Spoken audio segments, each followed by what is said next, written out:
clear of any clutter, so that in the case of evacuation they can clearly remove themselves from the room in a safe and an orderly fashion. You need to make sure that you inform them of if there's any training specific risks that they'll be, or hazards that they will be going through during the training. You need to make sure that they are aware of those hazards, and that they have and you need to inform them of the personal or the control to manage that moving forward. If you're handling hazardous materials, inform them of the details of that at the start of the training and also that session, but more importantly at the start, so that they're aware of what will be going on, and create the expectation for them moving through the time that they're with you in the training room, or the hazards and the risks that may be undertaken in an assessment is just as important.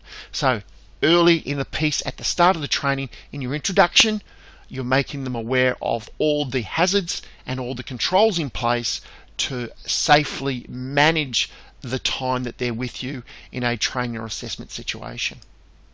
And this goes on during the training.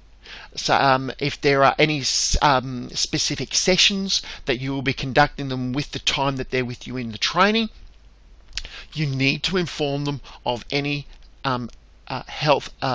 workplace health and safety requirements specific to that session.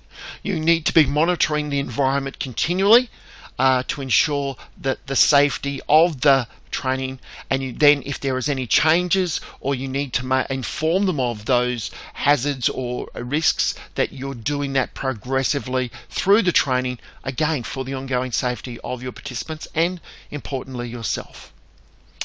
Again, finally, at the completion of training, you need to make sure that you leave the environment in the same way you found it. And again, if there's any requirements that you need to report on in relation to things that you've identified during the training, please report that through to the your area manager or the relevant level within that workplace, so that they're aware of anything that they can fix in the meantime.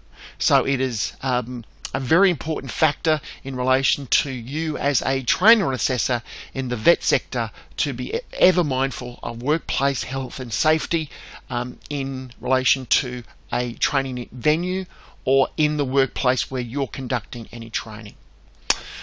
That completes the webinar for training and introduction to training and the workplace health and safety. Just to address for you, we've been through, in general principles, a risk management process that would be required within any workplace within an Australian industry sector, and more importantly, the workplace. And then we've tailored that to introduce you to the components that is important for you in relation to your role as a trainer and assessor in a vet practice.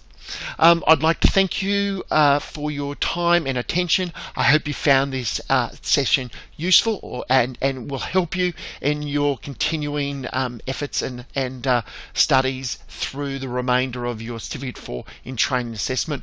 My name's Murray Humphrey. Thank you and goodbye.